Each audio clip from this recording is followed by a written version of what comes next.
On tonight's No Disco, we pay very special homage to one of the great groundbreaking and rule-breaking bands of Irish musical history, Planxty. There were three drunken maidens came from the Isle of Wights. They could really rock out with four acoustic instruments on something like the 42-pound check, which I still kind of play quite regularly in DJ sets. Yeah, I know of one song. I'm not going to say which one I deliberately robbed from, but there's a tune on the first album that's certainly inspired by the song. Yeah. Shit, they're going to come running after me now. And I will be your equal before the evening's out. The three drunken maidens, they pushed the jug about. The great Irish trad and classical arranger and composer Sean O'Riordan changed the face of Irish music in the late 50s by developing a new group dynamic with his ensemble of virtuoso traditional musicians, ceoltóirí Cualann. Their work would go on to inspire future generations of such bands. One of those bands was Planxty.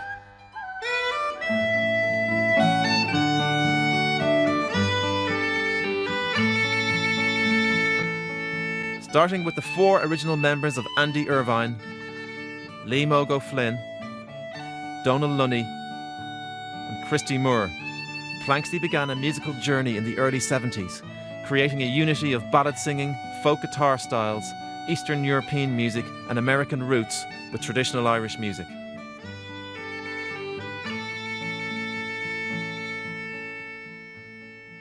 It was here in Dowling's pub in Prosperous where a young Christy Moore and a young Donal Lunny attended their first trad sessions. In fact, it was in this very room where they saw Liam O'Flynn play pipes for the first time. Pat Dowling, the landlord, was a hugely respected man. He kept all the instruments on standby: baron, flute, banjo, fiddle, accordion, in case a musician popped in and felt like joining in on the session.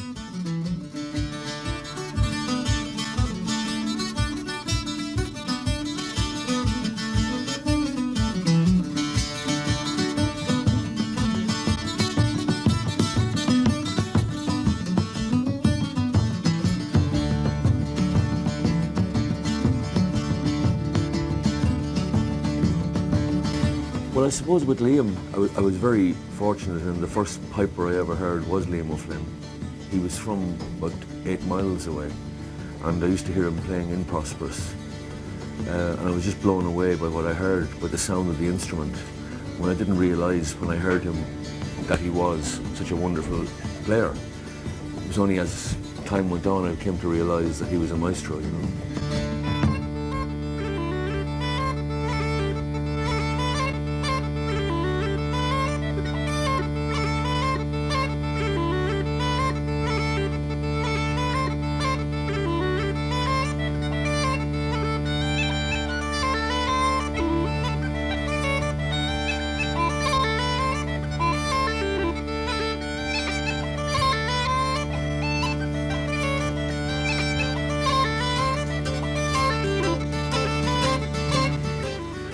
With Donal, we just more or less grew up together.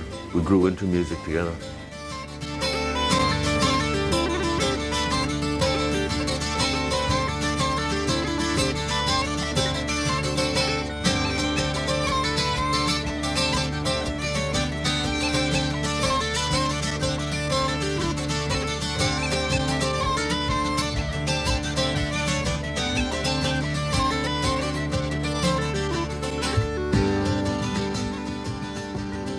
With Andy Irvine, I'd known his work before, during and after Sweeney's Men, and that coupled with the magic of Sweeney's Men, I loved what they did. Sweeney's Men awakened something in me. I heard it over in England and I was just blown away by the sound.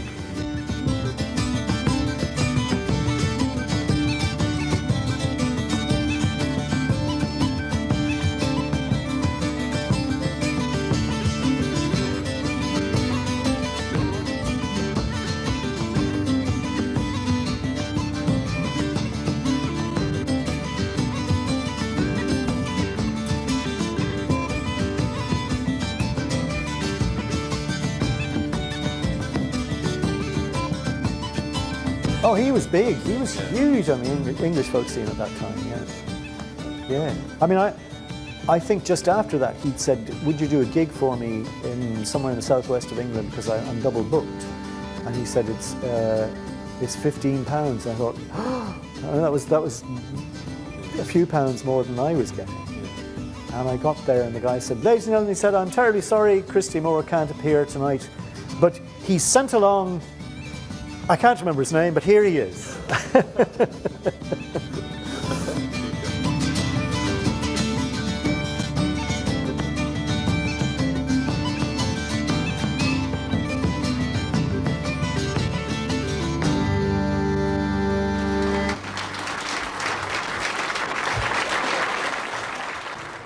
In the early 60s, O'Donoghue's pub here on Bagot Street was a focal point of the emerging folk scene. It was here that Paddy and Maureen O'Donoghue offered bowls of soup and pints to struggling young troubadours. Characters such as Luke Kelly, Ronnie Drew and Johnny Moynihan swapped songs and ideas long before they were considered legends. Another one of these young beatniks was Andy Irvine, a London-born musician of Irish and Scottish parentage. Parents of fame and renown, oh, had I been obedient and kept the command, I never would have broken the laws of the land.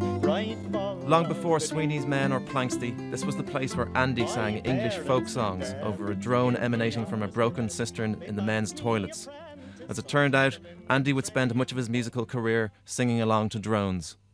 You know, my mother was a musical comedy actress, and I had all these old 78s, cracked and whatever, and I used to play them. And I didn't like the music, but I liked something about it, you know. And so I guess I always knew that I was interested in music, but it took the first 15 years to discover what it was. And Woody was as soon as I heard Woody, I remember the moment really well. I bought this record. I had no idea who he was, whether he was famous or whatever.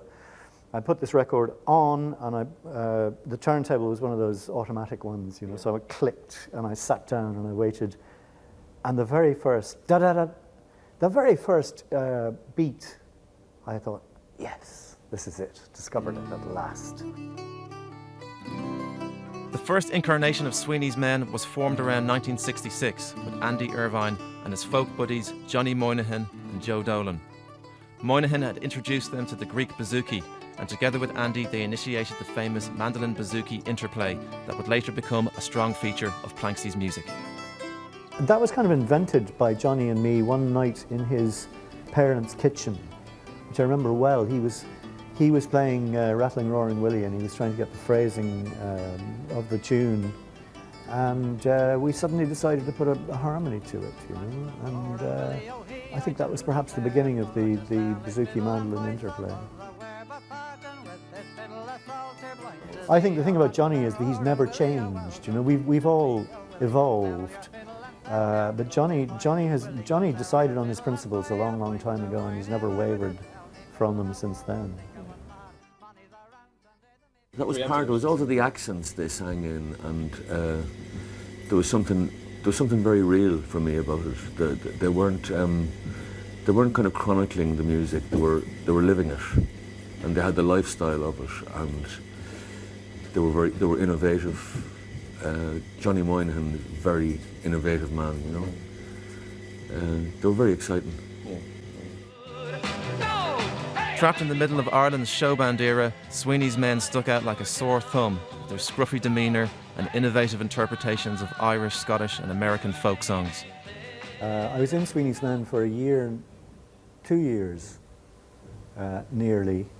And by that time I kind of had enough, because we used to play, we used to play in dance halls. We'd only play for 20 minutes or something in a dance hall, but it was absolute hell, because the show band would never, they'd never change the settings on their amplifier for you. So you had the vocalist's mic, which was kind of volume 11, like, you know, and you had the brass player's mic, which was volume 1.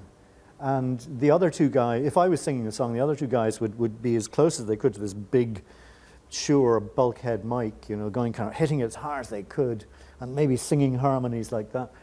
And I'd be holding my instrument up to the hot mic and trying to sing into it. And there were no monitors, so it was echoing around this big concrete space with 1,500 people who weren't listening anyway, you know. I had some dreadful moments. I sang The Old Maid in the Garret, which was our big hit number. I sang it in all 12 keys one night down in County Wexford. You know, and then the terrible thing was there was no back exit from dance halls. You went into the dressing room and you put your things away, and then you took a deep breath and you walked out through the public, you know, hoping they wouldn't see you with a coat on, like, you know. Joe Dolan left for Israel in 1967 to be replaced by Terry Woods. Andy himself left after one album to wander Eastern Europe in 1968. Andy's trip to the Balkans proved very educational. Well, the first time I heard Bulgarian music, which was played on the radio a lot in those days, you know, because I mean culture, like the overthrow of Stalinism was a necessity, historical necessity, but it was a shame that all the bath water was thrown out as well, you know, because culture was much respected in those days. And I heard it on the radio. I was hitchhiking with a woman who became my wife quite briefly, and the driver was trying to talk to us, and we didn't have enough Bulgarian, and the engine was very loud anyway, so he turned on the radio, and this music came out, and I went kind of, oh, that must be Bulgarian folk music, and I was hooked on it. It was like the Woody Guthrie thing earlier on, from the first bar. I was kind of, yes!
It was in the basement of this very house in prosperous County Clár that all four original members of Planxty recorded together for the first time. Christy Moore had returned from England with a plan to assemble the country's finest musicians to record his second solo album, which he subsequently titled Prosperous. Joining Christy was Andy Irvine of Sweeney's Men, renowned Kildare piper Liam O'Flynn, and Christy's old school pal Donal Lunny. The chemistry was so good that all four members reconvened in Dublin in January 1972 to form a band called Planxty. Basically, we were having such a good time that it just dawned on us one day, should we try and put this together on a more permanent basis? And everybody was up for it. But we had to go on and finish what it was we were doing. So we went away for about 6 months and then reconvened.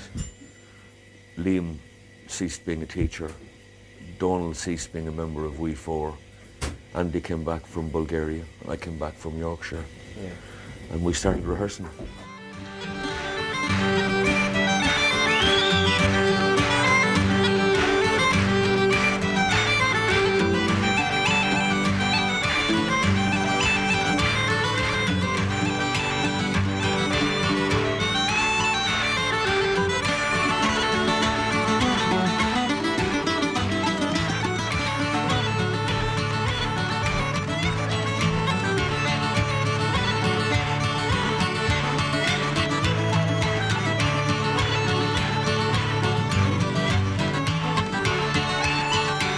So Christy got in touch with myself, Donal Lunny, Andy Irvine.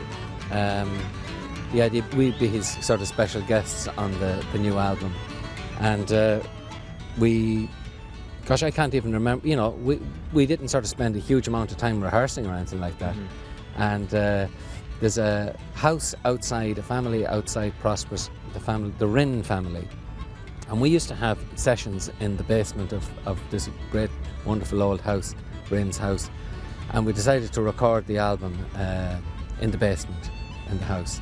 And we had, you know, went in with our ideas, and it just came together so easily, so comfortably, you know.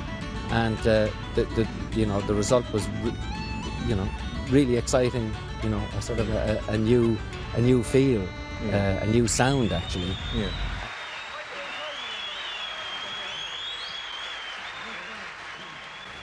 Probably the most important thing in my entire life was Donovan was touring with an Irish band in Easter 1972, and we knew the people who were promoting it, or Donal did. Donal knew everybody anyway, and we were asked if we'd play support. And the first gig was in the Hangar in Galway, which was a dance hall. And we went on first, and the sound man was Donovan's brother-in-law, and he wasn't very interested in us, and he wasn't even there when we got up to play, you know. But the audience went berserk, and I thought, there's a fight. It's a dance hall fight has started up here, you know. And I turned to the lads, alarmed. And then they were going kind of, and Donald's smile was kind of like this, you know. And I thought, well, it obviously isn't a fight. And it took me a while to realise that we were going down like, you wouldn't believe. It was like the audience discovered that night something which they'd been looking for.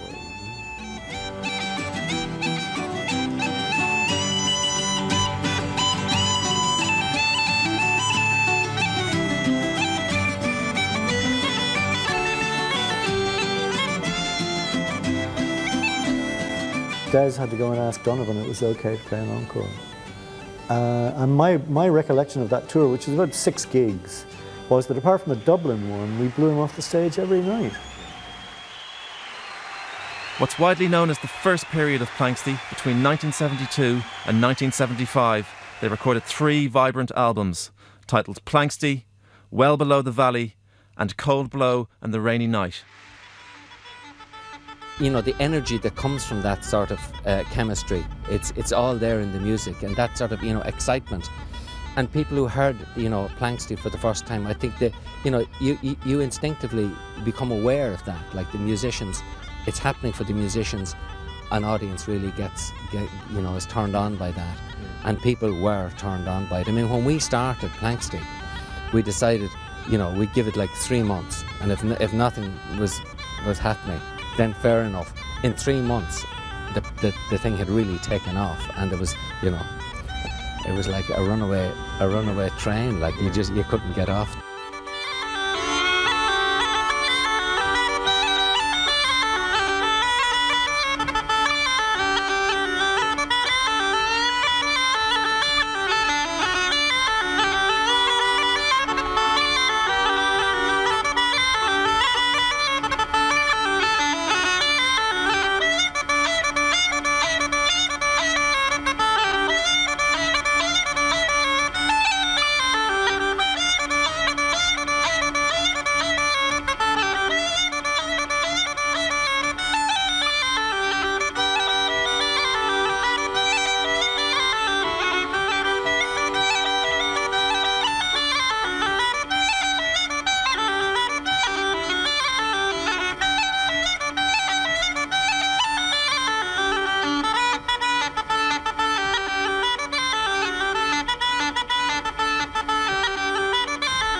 The influence of Planxty is as relevant today as it ever was.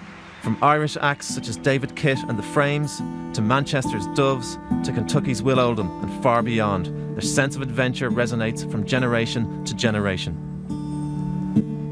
As I roved out on a bright May morning to view the meadows and flowers so gay, who should I spy but my own true lover, as she sat under yon willow tree.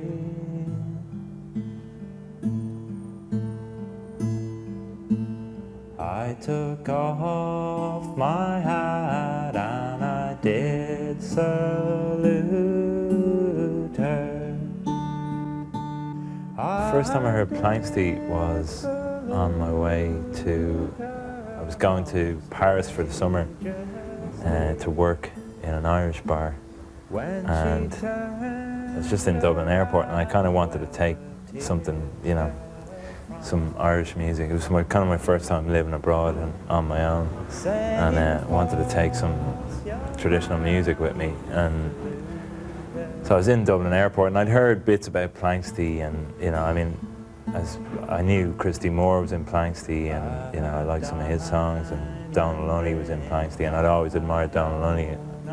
You know, even playing with, you know, people that I wouldn't have been that into, like Mary Black, you'd see Donal Lunny in the background on a bouzouki or something and doing something really interesting. So, and my dad was always a big fan of Donal Lunny and Christy Moore, and he'd seen Planxty in the 70s in Malina. I remember him telling me about that, and I guess I'd heard bits and pieces of the, you know, of legend about them, and so I just bought this cassette, the Planxty collection, and off I went to Paris. And when I got there, you know, what initially was kind of intended as something to kind of combat homesickness became a really important record for me. I was completely shocked, you know, blown away by what I heard. Until the day I die, when misfortune falls, sure no man can shun it. I was a blind fool, I'll ne'er deny.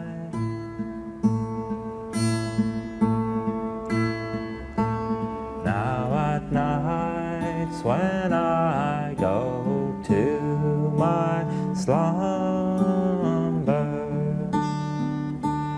it's thoughts of my true love run in my mind.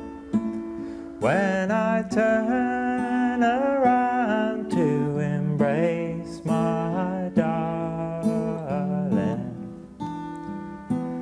instead of gold, sure 'tis brass I find.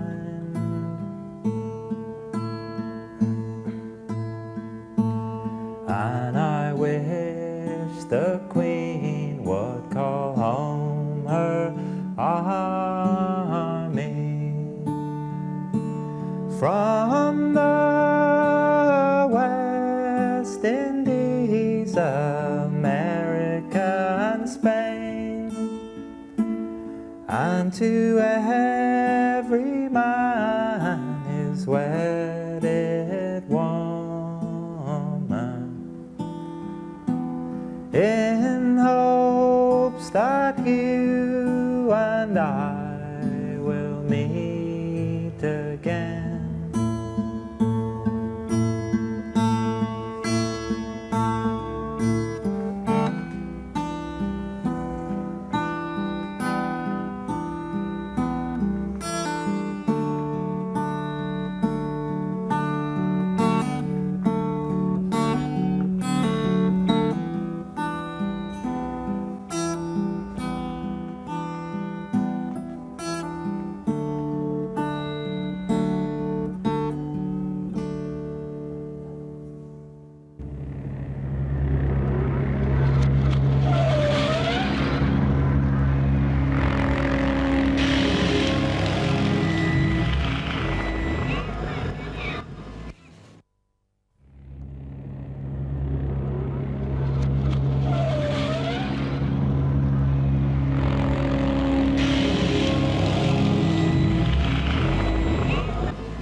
Before the end of the first period of Planxty, Donal Lunny had left to form the Bothy Band, being replaced by Andy Irvine's old pal, Johnny Moynihan. Christy Moore was already a high-profile solo artist, and he left to be replaced by Paul Brady. Lunny's ventures with the Bothy Band proved fruitful, as they had their own wild and robust new sound for traditional Irish music. When Brady came into the band in September '74, for a while we were a five-piece. We were doing this play in Edinburgh, and Christy stayed on to do it. And that was brilliant. I mean, I'd like to have a recording of that, because we did a couple of concerts at the time and they were excellent. But Christy left, and Paul was our engine room. You know, when Donal left the band, Johnny, lovely player, very lyrical player, but not an engine room player. And we started to slide a bit there because we got a bit thin in sound, because I'm not an engine room player either. And very robust. yeah. And when Paul joined the band, we got the engine room back. So for a while after that, we were kind of back up. But just the 3.5 years of permanent gigging began to get to us. And everybody, Liam called a meeting over there in Belmont Avenue. We knew what it was going to be. You know, we thought, aha, this is it. And when we were all kind of there, he said, well, I called this meeting because I want to leave the band. And everybody else said, yes, I do too, me. So we all left the band and came over here and got plastered, I'm sure. And by the end of the night, we were probably saying, oh God, it was a great band. Should we really do this? Yeah. But we did. And then the next day, Paul rang me up and said, Andy, what are we going to do? Yeah. So we became a duo, and as people have said, we made an album in '76, which probably would have been Planxty's fourth album or part of it. Our sustenance is taken away, our tithes and taxes for to pay, to support that law-protected church to which they do adhere. And our Irish gentry, well, you know, to other countries they do go. And the money from all Ireland they squander here and there. But if those squires would stay at I think it's a great album. I love it. It was magical making it, and you know, we didn't have any notion whatsoever that people would still be talking about it in 2003. I hadn't a clue. It was just us doing the songs that we had been touring for years, and it amazes me ever since how popular it's become. Even, I mean, not even among folk people, but like, you know, all over the world I go, like people come up to me, the strangest people out of the strangest disciplines of music, like punks and used to come up and say they loved the album. People in the mainstream pop, you know, it just had something, I don't know what it had. Riders interviewing the cattle, just as they came there, oh, they all laid their money on the Monaghan grey mare. In 1975, after a meeting around the corner in their manager Des Kelly's office, the members of Planxty adjourned here at Madigan's pub in Donnybrook to drink to the demise of the band. Both Donal and Christy had left at this stage, and Strabane singer Paul Brady and Sweeney's Men legend Johnny Moynihan were both members. But the band were in severe debt and making very little money. Like so many other musical mavericks, Planxty had fallen foul to poor business practice. By the end of their first period, Planxty had already left behind a legacy of music that had taken traditional Irish music to new and exotic places, without ever disgracing the tradition itself.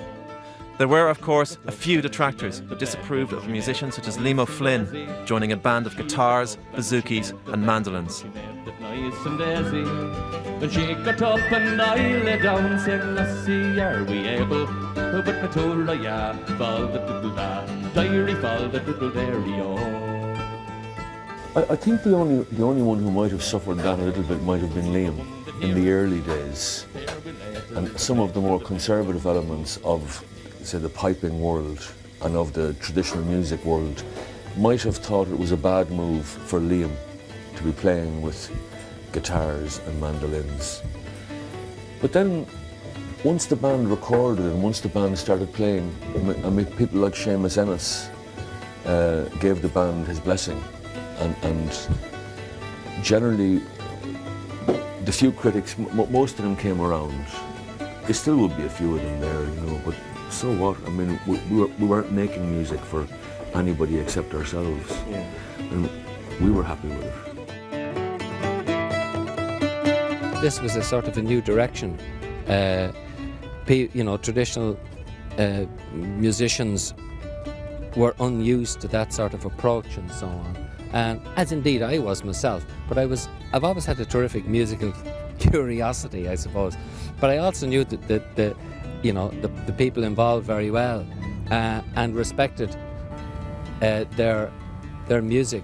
And I remember we had actually one rule in the band, that if there was any one individual within the band who decided, you know, who really didn't want to do this, that, or the other, or whatever, that was respected, and there was no further argument about it. And that was to me, that was a terrifically important thing, you know. Yeah. Ireland in the 60s was still like the 50s everywhere else, you know. So it's almost kind of like the 70s in Ireland in the traditional music world is where people started breaking the mould, and they attracted young people to listening to traditional music. And it was very much they were very much a young people's band. And I suppose, like, whenever that's the case, the parents are always going to be giving out about it, you know. And it's probably a great sign that they were doing something innovative. I mean, I've always had a fondness for acoustic instruments, and it really was just, you know, what they managed, the level of dynamic they managed to achieve with, you know, just kind of 4 acoustic instruments, you know, and, you know, layered up overdubs and stuff. But you know, they could really rock out with four acoustic instruments on something like the 42-pound Czech, you know, which I still kind of play quite regularly in DJ sets, and then just beautiful interpretations of you know, songs that I guess were familiar to me, like Lakes Pontchartrain and Cliffs of Dooneen. And you know, initially I kind of saw similarities to other stuff that I was listening to, like, you know, just the kind of Lego brick kind of layered approach to you know, just carefully layering up tone and textures, and like in stuff like Kraftwerk even, you know, I mean, I really saw kind of similarities to people like Kraftwerk and Stereolab and Yola Tango. We certainly felt that sense of adventure, and we, you know, we knew from our audiences they were feeling that sense of adventure, and that's, you know, God, that's so fundamental in any band's success, and when it means something new is happening, something exciting, and that excites people, you know. My money here's no good if it weren't for the alligators. I'd sleep out in the woods. The song I chose to play is The Lakes of Pontchartrain, and it's from the album Cold Blow on the Rainy Night. And the reason why I liked it the first time I heard it is because Christy Moore's vocal on it really just, something about it really struck me. And like all Planxty songs, it just sounded really honest. And it's a very nice kind of specific tale about a guy who meets a girl near New Orleans and falls in love with her, but then he can't marry her because she's got a love who's far away. And would you draw any parallels between the spirit of the music, that you're making nowadays and that they were making in the 60s and 70s? Well, I mean, the first thing that really struck me about it was just how honest it sounded, and how and I saw a live video of them playing, and just when you see them playing the songs, it just really strikes you that they mean every word. Even though these are folk songs that have been passed down through generations, they're just in the song, like. And I think the music that we would make in the Rednecks or whatever, it would always be about just striving to project the music as well as we can and just come across as like honest. So even though it's a different style of music, I think it could be seen as being quite similar in that way. To the health of my Creole girl by the lakes of Pontchartrain. My dad and my uncles a big piper, and he's always, you know, used to come over here a lot playing with people like Paddy Keenan and everyone. And just I was about growing up with it really, a lot of that music. So, but when I first heard them, it wasn't like the stuff my grandma played, you know, like, or, you know, it was like hippies had got hold of Irish music, you know, and they obviously smoked, or maybe they didn't, but it felt, you know, it was about, when I really got into about 13, and I just poured over the first 2 albums, Cold Blow and Planxty. It's just like, this is amazing, you know, and it, just even discovering people like you, Will and McCall, you know, and everyone, via them, I got into like those different things, and, you know, they did really blow my head off. It was like I was checking out the Ramones and punk and things like that, but also really getting into them, you know. But just, I mean, like I said, the Beatles of traditional music, they did it all, they had it all.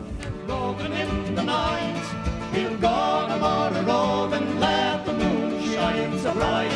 We'll go no more a-roving. She took the bed in both her hands and she... Well, I have to say that for the first 18 months of Planxty, the first 2 years of Planxty,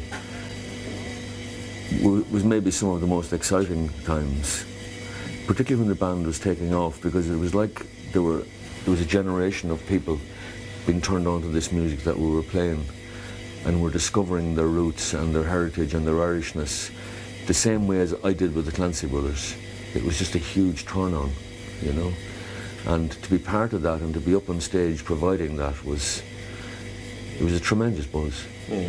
If I remember correctly, there were no record companies interested, and it was Phil Coulter who became interested, and Phil Coulter recorded the band. Produced your first 3 albums? Yeah, and he sold them on, and he exploited them.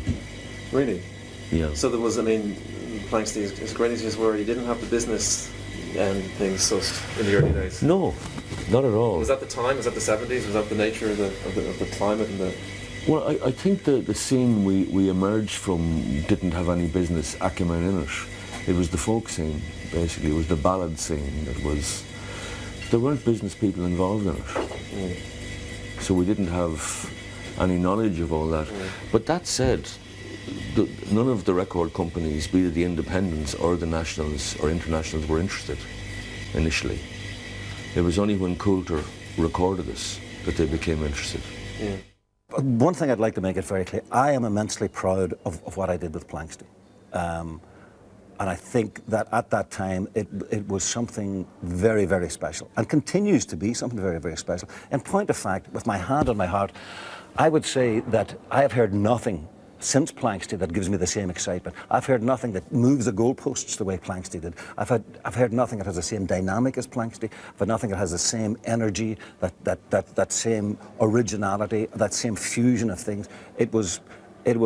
I was very proud to have been part of it, and I still sign off for that when I look back on my 35 years in the music business. That's one of the things that gives me great, great pleasure, and I still play the Planxty albums. Now, whatever about the other stuff, that's unfortunate. It's unfortunate. I don't feel that I have in any way acted in bad faith with Planxty. I still have a huge respect for all of the guys and for their music. And I wouldn't want to be perceived as somebody who exploited that situation, who didn't care about it, or who was cavalier about it. I was none of those things, and it's still very important to me. The first 3 albums are owned by Shanachie Records, and they put them out in a really scrubby way with the wrong, you know, pictures that were taken later on earlier albums. I hate that. And misprints, you know, the West Coast of Clár, Claire. Well, basically there's things going on now with Planxty material that really pisses me off, you know. Anybody who wants to seems to be able to get hold of those old Planxty tracks and put them out on any fucking old crap compilation they want to, you know, and that pisses me off. You know, I don't like that. Yeah. I don't like arseholes having total access to my work. Yeah. You know, so certainly that was one lesson that I would have learned. And you're not in control of this music? None whatsoever. I've no say. Who owns it? Phil Coulter sold it to some crowd in America called Shanachie, whom I don't know. Yeah. A record label in the States. And ideally you'd love to, I mean, the original members to own their own music and be able to put these, it'd be nice to put these albums out again. And well, what I would love to do would be to re-record all the 6 albums. That's what I'd like to do. Yeah. Just do them again. But I don't get me wrong, I'm not kind of, whereas I might display a little bit of anger when you talk to me about it, I don't lie awake at night with burning resentment or anything, you know. I've better things to be doing, but it's a pity. Yeah. I mean, the important thing is that the music is made and it's there. Yeah. It's your music. And people can hear that. But Yeah, I'm glad that people have access to it, but you know, they do real tardy things like the way they reproduce the sleeves. And they don't put in the sleeve notes, and they're just trying to cut corners all the time. And as for where the money goes, that's another one. But again, I'm not lying awake over it. But I suppose if I had the chance to do it all again, the music would stay the same. But other bits and pieces might be a bit different. But in terms of the control, and in terms of the fact that Seanachie now own the product, in the early 90s, we were restructuring. I had split with my ex-partner, Bill Martin. We were restructuring the company. And in fact, the masters were offered to Christy. It was a situation where it was one of the assets of the company. Seanachie had been asking about acquiring the masters. We offered it to Christy. We couldn't strike a deal because, well, what was offered by the record label was assessed by them, and indeed on the basis of royalties, etc., and potential. We couldn't come to a deal, but the offer was there, and it was maybe a year or so later when the Seanachie deal was signed off on. Seanachie then got the control of the albums. You know, I was always the treasurer of Planxty until Paul Brady came into it, and I'm the person who writes to Seanachie and says, "Listen, you owe us money," you know, and it's like trying to draw teeth, you know. But I persist. I get angry. I get furious too. I get furious with record companies because they just don't. You know, you have to ask them for the money always. They never send you a check, as they should, twice a year, or rarely. Not in my experience. The reality of the record industry is such that, again, when we go back to the early days of Planxty, trying to get the albums released in the United States, I can tell you there wasn't a queue up of major labels looking for Planxty, and the one label who got it, the one label who appreciated Planxty, one label who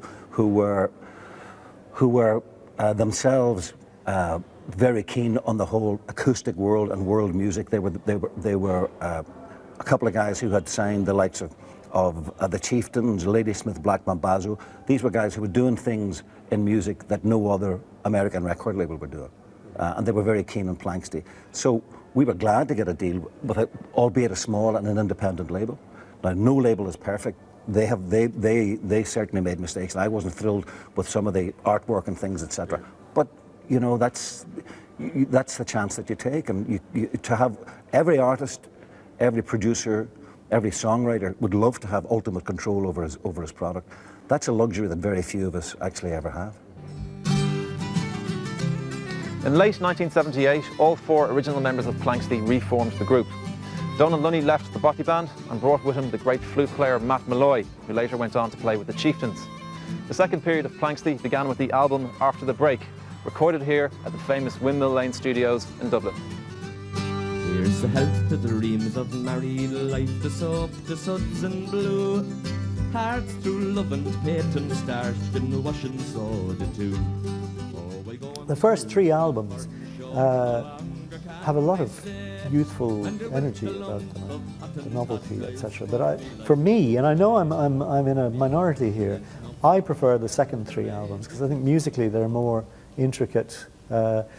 We had evolved musically quite a long way by that time, and I just prefer the music. I think it's more interesting to listen to. But when I think of the times we had, I think 1972 1972 through to the end of 74 was magic. 74 till Brady joined the band was kind of a struggle, and then it was great for a while with Brady until we were just too tired to continue. And 79 onwards, it was okay. I don't remember it as being I could be wrong, but I don't remember it as being it was certainly not 1972. Yeah. The music was better, but more was expected of us at that point. You know? I think it was more responsibility to do well, and when we didn't get the reaction we wanted, there was a kind of slight feeling, with me anyway, of paranoia. You know? The second period of Planxty stretched from the Reformation in late 1978 to their final demise in 1983. Over this period, a further 3 albums were made. After the break, The Woman I Love So Well and Words and Music. Although the music was dazzling, the spirit of being in the band wasn't quite there. It was always going to be impossible for Planxty to recreate the past. Records and live appearances became more sporadic.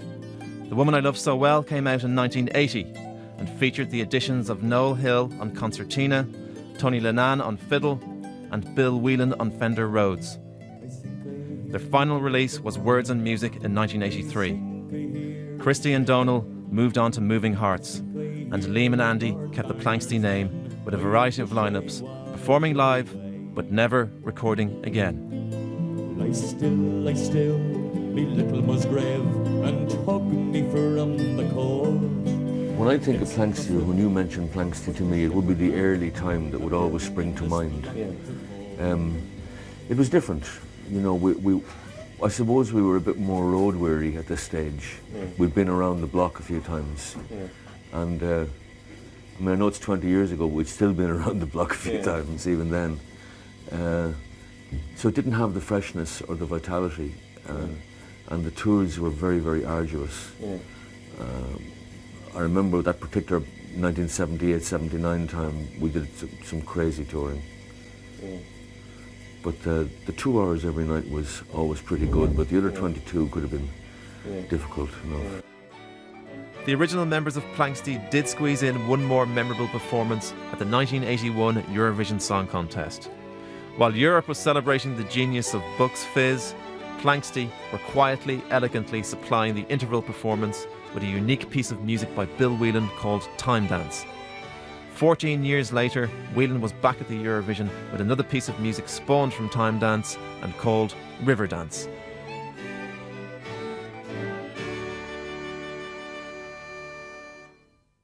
I'd like to remix those 3 albums, and I'd like to get paid for them. You know, so I mean, we did have the idea of re-recording them, but I don't think we could manage to do that because we're not the same musicians who recorded them in 1972. But it would be fun. It would be well. There's that as well. Yeah. But to re-record the old material, knowing exactly what the parameters were, I'd find that really interesting. You know. You might remember things from those 72 recording sessions by playing the same thing that you've long since forgotten. But then, I don't know, maybe it's not a good idea. With or without the constant speculation of another Planxty reformation some 20 years later, all 4 original members are still playing music around the world. However, no one is ruling out the possibility that they will perform together again in the not-so-distant future. There's nobody longs for it more than myself and the other 3 guys. But who knows? Definitely, the time is right. Yeah, definitely. Let's go for it. Well, we've something a little bit different this time anyway. This next song is a sea shanty. And where I come from, they don't have many sea shanties. As the nearest thing they have in Kildare to sea shanties is horse boxes. And chimney vans and stuff like that. But this is a sea shanty I first heard about 14 or 15 years ago when I first came to Dublin, when my life took a big change and I came to the capital and heard people singing sea shanties in Capel Street, which I thought was odd. But anyway, this is a sea shanty called Sally Brown, sung by Andy Irvine, late of Sweeney's Men, Planxty and Paul Brady.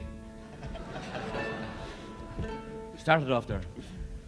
I shipped on board of the Liverpool liner. Way, hey, roll and go. And we rolled all night and we rolled till the day. Going to spend my money along with Sally Brown.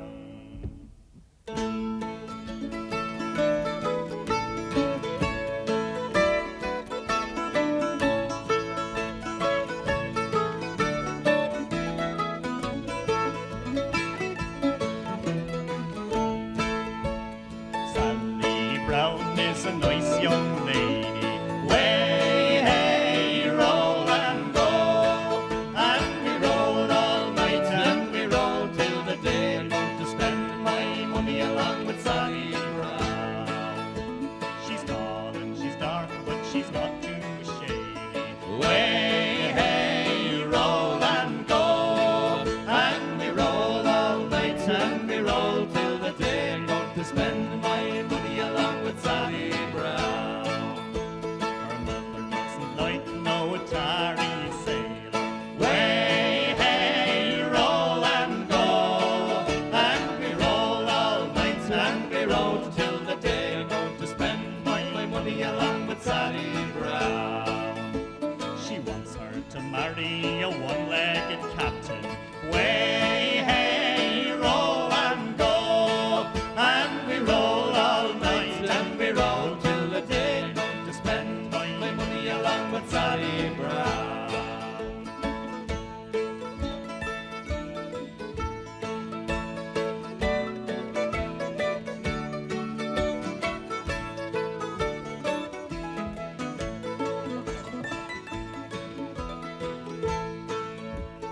Sally wouldn't wed me, so I shipped across the water.